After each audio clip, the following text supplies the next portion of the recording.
हरे कृष्णा। आज हम भगवद गीता के अध्याय 4 श्लोक नंबर 2 का अध्ययन करेंगे।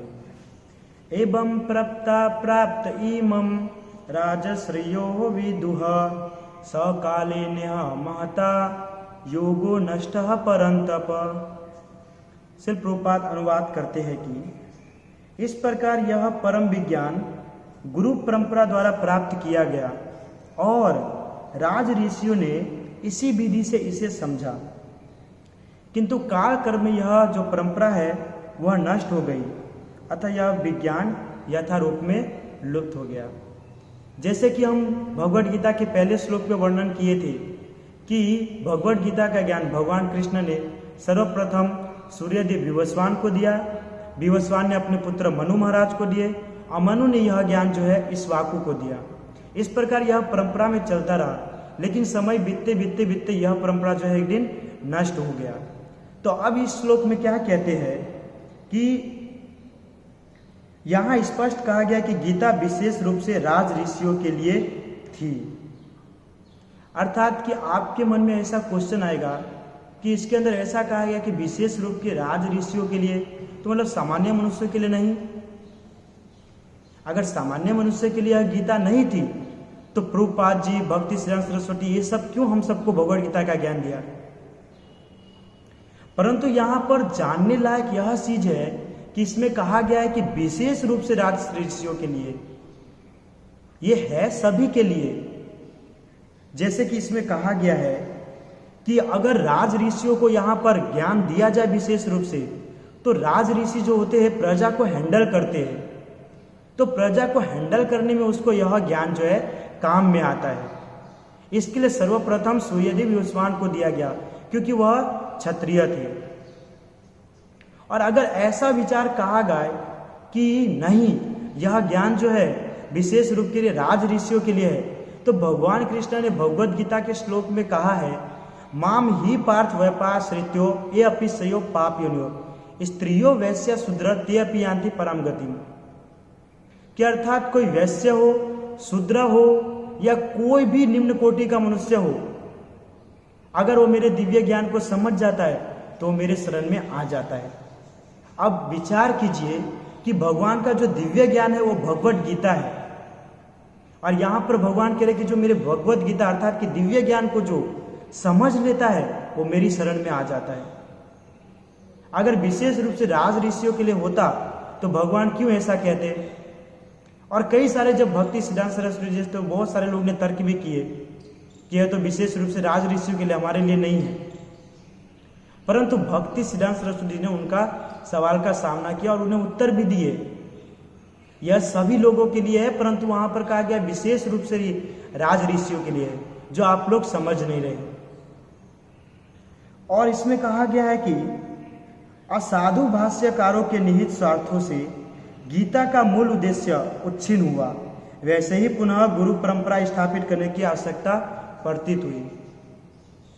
अर्थात कि आज के समय में हम जानते हैं कि कितने सारे ऐसे लोग हैं जो भगवद गीता के ऊपर टीकाकरण करते हैं।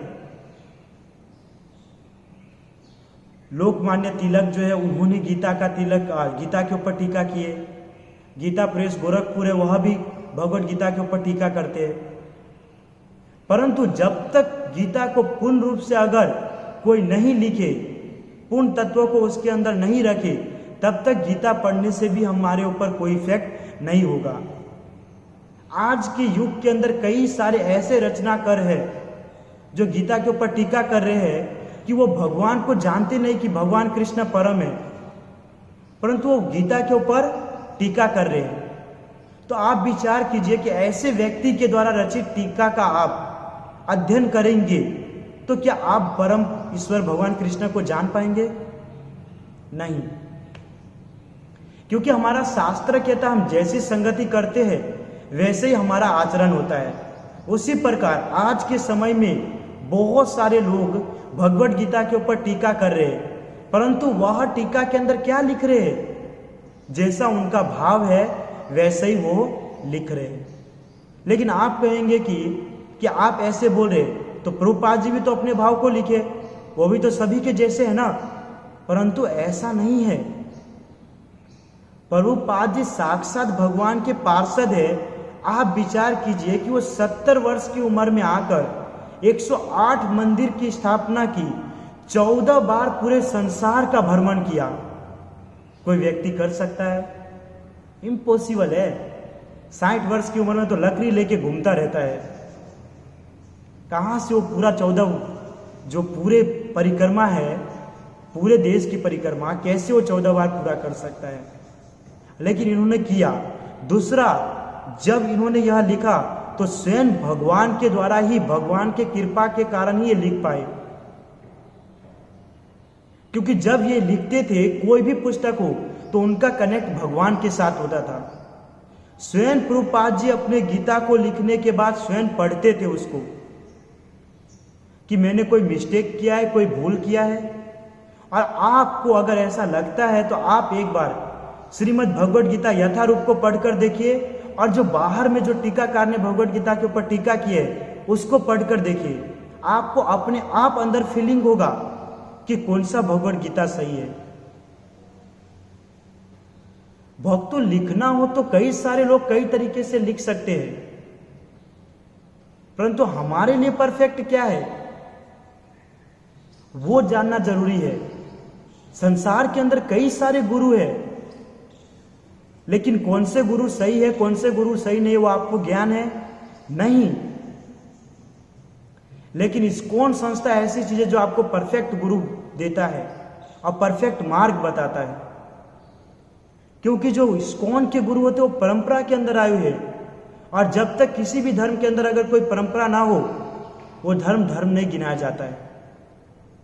लेकिन भगवान की कही गई वाणी को धर्म कहा गया है। तो सिंपल है कि सूर्यदेव गोस्वामी को स्वयं भगवान ने यह ज्ञान दिया उसको कि आप भगवत गीता का ज्ञान मैं आपको दे रहा हूं और ये सभी को आप फैलाए।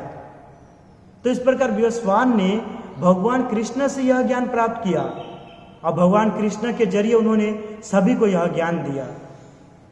कहते हैं कि